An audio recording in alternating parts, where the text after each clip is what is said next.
So the Gujarat Files, I went undercover for 8 months, and of course I put out all the damning revelations in the form of a book in 2016.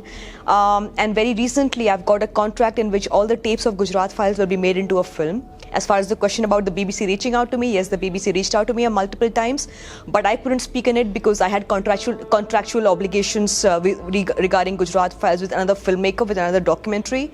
So I could not take part in it, but I feel like it's a very well-researched documentary, and irrespective of what the government thinks, it needs to be screened because we live in a democracy. And in democracy, everybody has a right to hear and see everything that they want to, and let them decide what is truth and what is propaganda.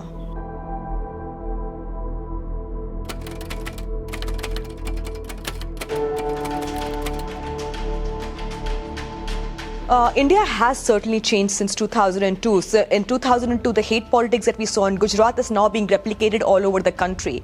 Will this documentary change anything? Now, let's be clear, there is nothing in this documentary that none of us did not know before. Whether it was Final Solution by Rakesh Sharma, whether it was the work by multiple news publications on the Gujarat riots, including news media, which has gone the other way. If you ask them, they have reported on this all through all this time. Gujarati media has reported about this. I have written a book, Gujarat Files. There is nothing in the documentary except for three things. One, the 2 interviews by the BBC journalist, and third, the Jack Straw revelation that Jack Straw sent this note back about what happened in 2002. I don't think anything will change because the country seems to be reveling in this communal hate, where communal hate has been normalized. We all say that Modi was voted to power in 2014 despite 2002. I believe Modi was voted to power because of 2002, because of the way he showed Muslims their place. I do not believe that there's going to be a radical change after watching this documentary. What it does is, stuff like this needs to be repeated, because we have this kind of memory needs to be repeated in this age where we have decided to forget Mr. Modi's past and the reason why he is doing what he is today. So which is why I think this documentary is a great reminder of Mr. Modi's past and the communal politics that he has played over the years.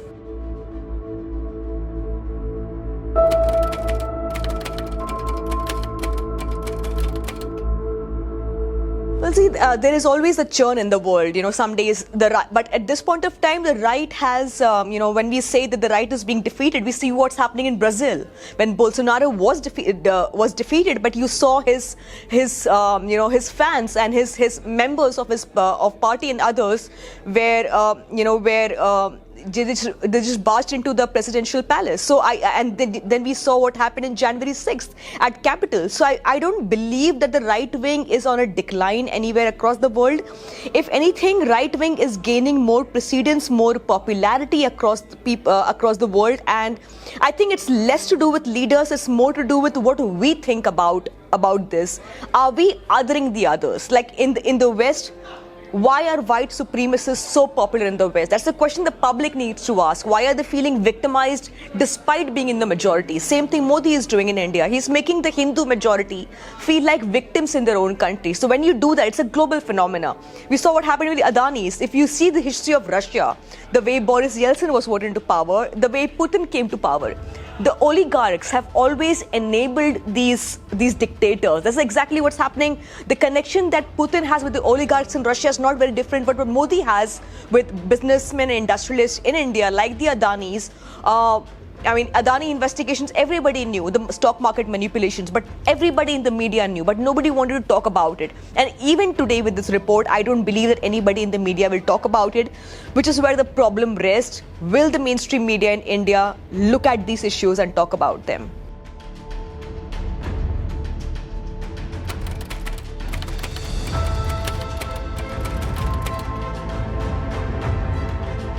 The Lok Sabha elections in 2024, I do not see a major shift in what is already happening because I watch news and I see the conversations with my neighbors, with my friends. I see the conversations on social media. We are getting more hateful towards each other, and when there is more hate, I do not see how anything else can be defeated.